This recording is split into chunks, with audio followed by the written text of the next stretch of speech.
រៀបសួរទាំងអស់គ្នាថ្ងៃនេះខ្ញុំបានមើលត្រឡប់មកវិញទៀតហើយខ្ញុំបានអឺអឺខ្ញុំបានណែនាំជនណែនាំទៅលើប្រធានបទសម្រាយពីប្រធានបទមួយដែលមានចំណងជើងថាការវិភាគយុទ្ធសាស្ត្រខុបខូនយុទ្ធសាស្ត្រអត់មុតកម្រិតកម្ពស់របស់ស៊ឺម៉ាអ៊ីអំណាចនៃការរងចាំនិងការយកឈ្នះគូប្រជែងរយៈពេលវែងដោយជាប់ជាមួយជីវិតបញ្ហាការដោះស្រាយបញ្ហាជាក់ដែងបច្ចុប្បន្នមិនថាម្ចាស់អាជីវកម្មការអ្នករកស៊ីនិងការក៏បិទកលិតនៅក្នុងគុំហ៊ុនឬក៏អ្នកដោះស្រាយបញ្ហាក្នុងជីវិតឬក៏អ្នកធ្វើ marketing ទីផ្សារឡើយសុទ្ធតែពាក់ព័ន្ធទៅនឹងប្រធានបទនេះទាំងអស់ឥឡូវមុននឹងឈានដល់ការសម្រាយអត្ថបទនេះខ្ញុំសូមអធិស្ឋានខន្តីអភ័យទោសដល់បងប្អូនជាទីរាប់អានទាំងអស់គ្នាឲ្យបានជៀបថាដោយសារបញ្ហាសម្លេងរបស់ខ្ញុំគឺរៀនរអាក់រអួរនិយាយមិនសូវបាននិយាយយឺពីកំណើតអញ្ចឹងសូមបងប្អូនមេត្តាអធិស្ឋានដាក់មួយដោយយកចិត្តទុកដាក់ខ្ញុំនឹងសម្រាយឲ្យបងប្អូនមួយតាមស្រួលហើយមួយទៀតខ្ញុំចង់ឲ្យបងប្អូនមេត្តាចុច link website ដែលខ្ញុំនៅពេលខ្ញុំសម្រាយនៅអត្ថបទជាវីដេអូនេះចប់ហើយខ្ញុំនឹងទម្លាក់ link ឲ្យបងប្អូនចុចនៅក្រោមវីដេអូនៅក្នុង comment នេះជា link website business ខ្ញុំដែលទើបតែបង្កើតឡើងដើម្បីចាប់ដើមរកចំណូលអញ្ចឹងសូមបងប្អូនមេត្តាជួយចុចចូល link និង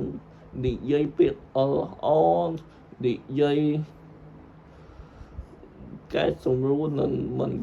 បញ្ចេញយោបល់នៅពីក្រោមវីដេអូនៅក្នុង website នេះផងសូមបងប្អូនមេត្តាជួយ support និងគាំទ្រម្នាក់មួយផងសូមអរគុណហើយ website របស់ខ្ញុំទៀតសោតឈ្មោះជាពន្លឺ .com ឥឡូវកុំឲ្យខាត់ពេលយូរយើងទៅចូលទៅរីករាយសម្ដាប់នៅអត្ថបទសម្រាយដែលខ្ញុំ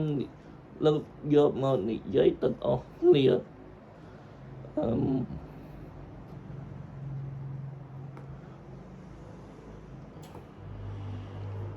នៅក្នុងសម័យសាមកុដដែលយុទ្ធសម័យពោរពេញដោយវីរៈបុរសល្បីនិងអ្នកប្រាជ្ញក៏ពពោលមនុស្សភាគច្រើនតែងឿងងាត់ថាតើនរណាជាអ្នកពិតប្រាកដនឹងទទួលបានផលចុងក្រោយបន្អស់ពីសង្គ្រាមជិតមួយសតវត្សនេះចម្លើយមិនមែនជាដំណរពុតរបស់ឆាយលេបៃឬសុនឈាននោះឡើយប៉ុន្តែវាគឺជាលទ្ធរៀបលវនរបស់បុរសម្នាក់ដែលលាក់ខ្លួនយ៉ាងងៀមងាត់បំផុតគឺស៊ឺម៉ាអ៊ីអ្វីដែលធ្វើឲ្យស៊ឺម៉ាអ៊ី ខ្លាយជាអ្នកឈ្នះចុងក្រោយ មិនមែនដោយសារលោតមានកងទ័ពខ្លាំងជាងគេឬមានប្រាជ្ញាយោធាលើសជូរកលៀននោះទេប៉ុន្តែវាគឺដោយសារតែអំណាចនៃការអត់ធ្មត់និងសិល្បៈនៃការរស់នៅឲ្យបានយូរជាងគូប្រជែងធំរបស់ខ្លួនអត្ថបទនេះចង់ណែនាំនឹងវិភាគយ៉ាងស៊ីជម្រៅអំពីយុទ្ធសាស្ត្ររបស់ស៊ឺម៉ាអ៊ីនិងដល់ជាមេរៀនជីវិតដ៏មានតម្លៃសម្រាប់ការយកទៅអនុវត្តក្នុងជីវិតនិងការធ្វើអាជីវកម្មសម័យបច្ចុប្បន្នឥឡូវកុំឲ្យខាត់ពេលយើងចូលខ្លឹមសារនៃអត្ថបទទាំងមូលកថាខណ្ឌទី1ការយល់ដឹងពីទស្សនវិជ្ជានៃការអត់ធ្មត់របស់ស៊ឺម៉ាអ៊ីសម្រាប់ស៊ឺម៉ាអ៊ីការអត់ធ្មត់មិនមែនជាការបង្ហាញពីភាពទន់ខ្សោយឬភាពភ័យខ្លាចនោះទេប៉ុន្តែវាគឺជាអាវុធយុទ្ធសាស្ត្រដ៏មានឥទ្ធិពលបំផុតលោកយល់ច្បាស់ថានៅក្នុងការប្រកួតប្រជែងរយៈពេលវែងបុគ្គលដែលឆេឆៅចន្ទះលឿននិងចូលចិត្តបញ្ចេញកម្លាំងបាយជារឿយតែងតែហត់នឿយនិងធ្លាក់ចូលក្នុងមតិដោយងាយការចេះសង្ងំញៀមសង្កេតមើលស្ថានភាពនិងរងចាំកលៈទេសៈសមស្របគឺជាការរក្សាធម៌ពលនិងការកាត់បន្ថយហានិភ័យរបស់ខ្លួនឲ្យនៅកម្រិតទាបបំផុតទស្សនវិជ្ជាបានជួយឲ្យលោតរស់រានមានជីវិតឆ្លងកាត់ការសង្ស័យនិងការបំពន់កម្ចាត់លោតពីសំណាក់រាជបវរឆាយរហូតដល់4ចំនួនដែលជាកិច្ចការមួយដែលមនុស្សធម្មតាមិនអាចធ្វើទៅបានកថាខណ្ឌ2យុទ្ធសាស្ត្រដាយនៅក្នុងសោមការលាក់កញ្ញានជើងនិងការធ្វើពុតជាលញងន់ផ្លូវកលឹះក្នុងនៃភាពជោគជ័យរបស់ស៊ឺម៉ាអ៊ីគឺយុទ្ធសាស្ត្រលាក់កញ្ញានជើងឬការធ្វើពុតជាទុនខ្សោយនិងលញងន់ផ្លូវនៅចំពោះមុខសត្រូវដើម្បីកុំឲ្យគេមានការប្រុងប្រយ័ត្នឬកោតខ្លាចឆាយធ្លាប់បានសម្គាល់ឃើញថាស៊ឺម៉ាអ៊ីមានលក្ខណៈចចកកលេចមើលក្រោយដែលជាសញ្ញានៃបុគ្គលមហិច្ឆតាខ្ពស់ប៉ុន្តែស៊ឺម៉ាអ៊ីគេចផុតពីការវាយប្រហារជីវិត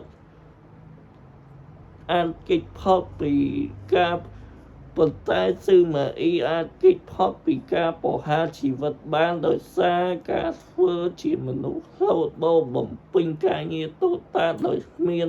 រអ៊ូរទាំនិងមិនដែលបង្ហាញមិនហិតជាតាចិនដណ្ដើមអំណាចឡើយការចេះបន្ទាបខ្លួននិងការលាក់កំបាំងភាពខ្លាំងរបស់ខ្លួនយ៉ាងចិត្តឈឹងបង្ហាញពីគំនិតខុសខនចិត្តដ៏អស្ចារ្យដែលធ្វើឲ្យគូប្រជែងមើលស្រានិងដល់ឱកាសឲ្យលោតអាចកសាងបណ្ដាញអំណាចសម្ងាត់បានយ៉ាងរឹងមាំកថាខណ្ឌទី3ការតស៊ូជាមួយជូកលៀនជ័យជំនះដោយការមិនវាយតបតនៅក្នុងសមរភូមិវាទំនាបអ៊ូជាងស៊ឺម៉ាអ៊ីទៅប្រឈមមុខនឹងកំពូលអ្នកប្រើជូកលៀនដែលបានដឹកនាំមកវាយលុតដោយច្បាស់ថាជូកលៀនគឺជាកំពូលអ្នកយុទ្ធសាស្ត្រនិងកំពុងប្រឈមនឹងការខ្វះខាតមានអាហារស៊ឺម៉ាអ៊ីបានសម្រេចចិត្តប្រើប្រាស់យុទ្ធសាស្ត្រការពាររឹងមាំមិនចេញបានដាច់ខាតទោះបីជាជូកលៀនជាយាមឌឺដននិងបញ្ជូនសម្លៀកបំពាក់ស្ត្រីមកឲ្យលោតពាក់ដើម្បីប្រមាថមហិទ្ធិរដ្ឋជាមេទ័ពយ៉ាងណាក៏ដោយក៏ស៊ឺម៉ាអ៊ីមិនខឹងឡើយ ថែមទាំងពាក់អាយនោះបន្ថែមគឺកនតបនឹងសួរនាំអំពីសុខភាពរបស់ជូនកលៀនទៅវិញភាពស្ងប់ស្ងាត់និងការខកខូនអារម្មណ៍របស់ស៊ឺម៉ាអ៊ីបានធ្វើឲ្យផែនការវាយលុតលឿនរបស់សត្រូវទៅបារាជ័យហើយទីបំផុតជូនកលៀនទៅធ្លាក់ខ្លួនឈឺនិងស្លាប់នៅសមរភូមិដោយសារតែភាពហត់នឿយនិងភាពstress depression កថាខណ្ឌទី4អំណាចនៃការរស់នៅឲ្យបានយូរនិងការថែសុខភាពផ្លូវកាយផ្លូវចិត្តយុទ្ធសាស្ត្រដ៏អាថ៌កំបាំងបំផុតមួយរបស់ស៊ឺម៉ាអ៊ីដែលមនុស្សភាគច្រើនមើលរំលងគឺការយល់ដឹងថាសុខភាពនិងការរស់នៅឲ្យបានយូរគឺជាគន្លឹះចម្បងនៃជ័យជំនះក្នុងខណៈពេលដែលគូប្រជែងធំរបស់លោកដូចជាឆាយភីឆាយយួយនិងជូនកលៀនខិតខំធ្វើការងារខ្លាំងហួសកម្រិតសម្រាប់មិនគ្រប់គ្រាន់និងមានរាសពោះរហូតនិងមានត្រេះពោះរហូតដល់ស្លាប់ទាំងវ័យក្មេងស៊ឺម៉ាអ៊ីបែរជាថែសុខភាពបានយ៉ាងល្អនិងមានអាយុរហូតដល់ទៅ72ឆ្នាំលោកយល់បាស់ថាមិនថាគូប្រជែងពូកែនិងមានអំណាចខ្លាំងប៉ុណ្ណានោះទេដរាបណាយើងមានអាយុវែងជាពួកគេនោះទឹកដីនិងអំណាចទាំងអស់នឹងធ្លាក់មកក្នុងដៃរបស់យើងដោយផ្សាយប្រវត្តិនេះជាសិល្បៈនៃការឈ្នះការប្រកួតប្រជែងដោយគ្រាន់តែចេះថែរក្សាខ្លួនឯងបានឲ្យបានល្អបំផុតកថាខណ្ឌ5រត់ប្រហារនៅផ្លូវនៅក្នុងគូពឹងការវាយប្រហារតែម្ដងចំណុចទី5នេះទៀតខ្ញុំចង់បញ្ជាក់បងប្អូនបន្តិចថាចំណុចទី5នេះបើខ្ញុំនិយាយមិនច្បាស់ចំណុចណាសូមបងប្អូនខមមិនពីក្រោមរាប់ប្រហារនៅក្នុងគូពឹងក៏នៅក៏មិនការវាយរាប់កថាខណ្ឌទី5រាប់ប្រហារនៅផ្លូវគូពឹងការវាយប្រហារដាក់តែម្ដងដល់សាហាវបំផុតក្រោយការរងចាំរាប់សិបឆ្នាំការអត់ធ្មត់របស់ស៊ឺម៉ាអ៊ីមិនមែនជាការអត់ធ្មត់រហូតគ្មានទីបញ្ចប់នោះទេប៉ុន្តែវាជាការអត់ធ្មត់ដើម្បីរងចាំឱកាសមាសសម្រាប់ការវាយប្រហារតែម្ដងឲ្យស្លាប់នៅឆ្នាំ249នៃគ្រិស្តសករាជក្នុងអំឡុងពេលដែលមេដឹកនាំដល់ការឆាយសួរនាំព្រះរាជាចេញទៅគោរពវិញ្ញាណក្ខន្ធនៅគូពឹងស៊ឺម៉ាអ៊ីដែលបានធ្វើពុតជាឈឺធ្ងន់និងវង្វេងវង្វាន់អស់រយៈពេលជាច្រើនឆ្នាំបានខកឡើងដឹកនាំកងទ័ពសង្កាត់ធ្វើរកប្រហារខុបខលរាជធានីលក់យ៉ាងភ្លាមក្នុងរយៈពេលត្រឹមតែមួយថ្ងៃការវាយលុតដ៏លឿនដូតផ្លេបន្តនេះបានកម្ចាត់រាល់គូប្រជែងយោធាទាំងអស់និងបានទេអំណាចពិតប្រាកដនៃអាណាចក្រវៃមកក្នុងរាជរង្វាន់ស៊ឺម៉ាទាំងស្រុងនេះបញ្ជាក់ថាមនុស្សដែលអត់ធ្មត់បំផុតគឺជាមនុស្សដែលគួរឲ្យខ្លាចបំផុតនៅពេលពួកគេសម្រេចចិត្តធ្វើសកម្មភាពកថាខណ្ឌទី6សិល្បៈនៃការខុបខលអារម្មណ៍និងការមិនតបតនឹងពាក្យប្រមាថមេរៀនដ៏សំខាន់មួយទៀតគឺពីស៊ឺម៉ាអ៊ីគឺ សមត្ថភាពខ្ពស់ក្នុងការគ្រប់គ្រងអារម្មណ៍ emotional intelligence និងការមិនយកចិត្តទុកដាក់លើពាក្យសម្ដីវាយប្រហារខាងក្រៅលោកធ្លាប់បាននិយាយទៅកាន់កូនប្រុសរបស់លោកថាការមិនចេះអត់ធ្មត់នឹងរឿងតូចតាចនឹងធ្វើឲ្យខូចផែនការធំនៅពេលជួបសត្រូវដែលខ្លាំងជាងយើងមិនត្រូវខឹង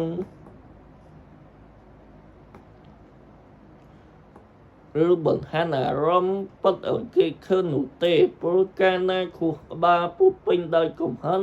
នោះបញ្ញានឹងត្រូវងងឹតសូន្យសមត្ថភាពក្នុងការរក្សាភាពស្ងប់ស្ងាត់នៅចំពោះមុខការប្រមាថមើលងាយមិនត្រឹមតែជួយឲ្យលោកជាផុតពីការសម្រេចចិត្តខុសកូនប៉ុណ្ណោះទេប៉ុន្តែវាក៏ជាការវាយបកទៅលើសត្រូវវិញដោយភាពត្រជាក់ដែលធ្វើឲ្យគូប្រជែងកាន់តែមានភាពធន់ទ្រាំនិងខិនសម្បាកាន់តែខ្លាំងកថាខណ្ឌទី7ការក៏ដូចជាកថាខណ្ឌខាងក្រោយដែរការអនុវត្តទស្សនវិជ្ជាស៊ឺម៉ាអ៊ីនៅក្នុងធុរកិច្ចនិងការវិនិយោគសម័យទំនើបនៅក្នុងពិភពធុរកិច្ចនិងការវិនិយោគសម័យបច្ចុប្បន្នយុទ្ធសាស្ត្ររបស់ស៊ឺម៉ាអ៊ីត្រូវបានចាត់ទុកជាថាជាគំរូដ៏ល្អបំផុតសម្រាប់ការវិនិយោគរយៈពេលវែង value investing និងការរៀបចំយុទ្ធសាស្ត្រទីផ្សារអ្នកវិនិយោគធំដូចជា Warren Buffett តែងតែអនុវត្តទស្សនវិជ្ជានេះខ្ញុំនិយាយមួសគេខុសសូមបងប្អូនកុំពិកាន់អីដោយការអត់ធ្មត់រងចាំឲ្យកាន់អជាច្រើនឆ្នាំនឹងមិនរំភើបឬភ័យខ្លាចតាមការប្រែប្រួលប្រចាំថ្ងៃរបស់ទីផ្សារឡើយសម្រាប់សហគមន៍ការចេះអត់ធ្មត់ក្នុងដំណាក់កាលកសាងអាជីវកម្មដំបូងការមិនបញ្ញាបញ្ញាពង្រីកខ្លួនទៅខ្វះគឺឋានរងមាំនឹងការចេះថែរក្សាសុខភាពផ្លូវកាយផ្លូវចិត្តរបស់ខ្លួនឲ្យបានល្អគឺជាយុទ្ធសាស្ត្ររងមាំដែលធានាថាអាជីវកម្មរបស់អ្នកនឹងអាចឈរដោយឈរជើងបានយូរនឹងទទួលបានជ័យជំនះក្នុងសមរភូមិទីផ្សាររយៈពេលវែងសេចក្តីសន្និដ្ឋានយោងតាមសេចក្តីសន្និដ្ឋានរួមរបស់ខ្ញុំជារួមមកជីវិតនិងជ័យជំនះចុងក្រោយបង្អស់របស់ស៊ឺម៉ាអ៊ីនៅក្នុងប្រវត្តិសាស្ត្រសាមកុដគឺជាសក្ខីភាពបញ្ជាក់ថាភាពអត់ធ្មត់មិនមែនជាការចោះចាញ់នោះទេប៉ុន្តែវាគឺជាការគ្រប់គ្រងពេលវេលានិងការគ្រប់គ្រងខ្លួនឯងកម្រិតខ្ពស់ការចេះលាក់ខ្លួនក្នុងស្រោមការមិនតបតនឹងពាក្យប្រមាថការថែរក្សាសុខ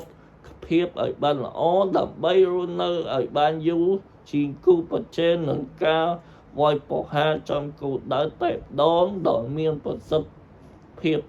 គឺជាយុទ្ធសាស្ត្រលំដាប់មេដែលគ្មានគូប្រជែងណាអាចទប់ទល់បានឡើយនៅក្នុងជីវភាពនៅក្នុងជីវិតជាក់ស្ដែងបុគ្គលដែល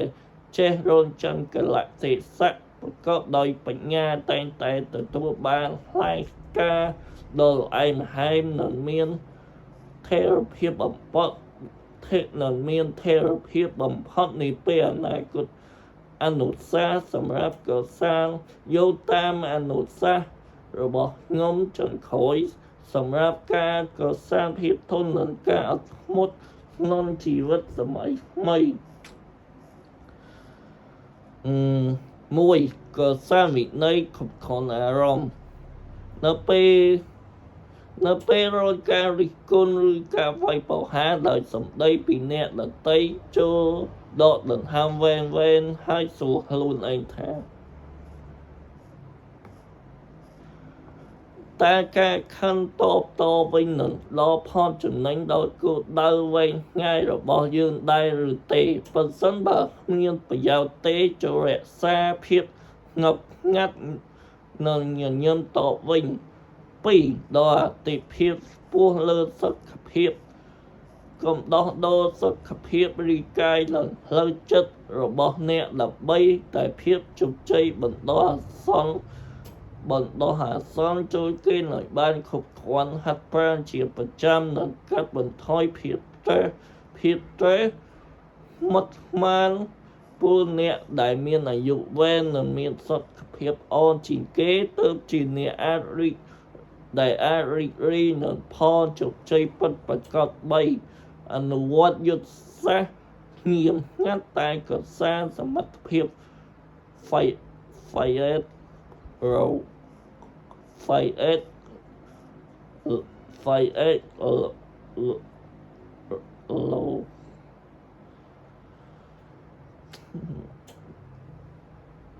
សូមអធិស្ឋានបងប្អូនពាក្យអង់គ្លេសនេះខ្ញុំចេះប៉ុន្តែខ្ញុំនិយាយមិនសូវច្បាស់ចឹងសូមបងប្អូនកុំប្រកាន់អីមិនបាត់3អនុវត្តយុទ្ធសាស្ត្រnghiêm ngặtតែក៏សាងសមត្ថភាពមិនបាត់បង្អួតរាល់ផែនការឬភាពជោគជ័យរបស់អ្នកទៅកាន់ពិភពលោកខុសពេលនៅឡើយចូលធ្វើការនិងកសាងអាជីវកម្មដោយស្ងប់ស្ងាត់និងរៀបចំគឺស្ថានហិរញ្ញវត្ថុឲ្យបានរឹងមាំរងចាំរហូតដល់ឱកាសមាសមកដល់ទើបបញ្ចេញសមត្ថភាពឲ្យស្អើតែម្ដង4ត្រៀមខ្លួនជានិច្ចសម្រាប់ឱកាសមាសការអត់ធ្មត់ដែលមានការត្រៀមខ្លួនគឺជាការជះជាយពេលវេលានំលំពេលរចាំចូលដោះខាត់ជំនាញមិនការទំនាក់ទំនងល្អនិងត្រៀមកញ្ចប់ថវិកាទុកជាមុនដើម្បីនៅពេលដែលឱកាសល្អមកដល់អ្នកអាចចាប់យកវាបានភ្លាមនិងមានប្រសិទ្ធភាពល្អបំផុតឥ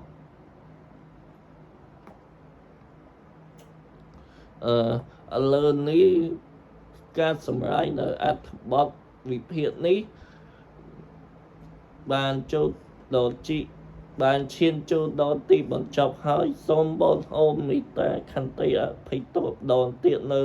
សំឡេងរបស់ខ្ញុំឬក៏ចំណុចណាដែលខ្ញុំនិយាយមិនច្បាស់សូមបងប្អូនកែសម្រួលដល់យោបល់ផងពីហើយមួយទៀតខ្ញុំសូមចែករំលែកដល់ឲ្យបងប្អូនដងទៀតថាកុំភ្លេចcontrol នឹងចុច link website business ដែលខ្ញុំទើបតែចាប់ដើមនេះផងឲ្យខ្ញុំបានដំណើរការរកចំណូលបានរលូនផងពីខ្ញុំបាទបច្ចជាពលឺសូមអរគុណសូមជម្រាបលា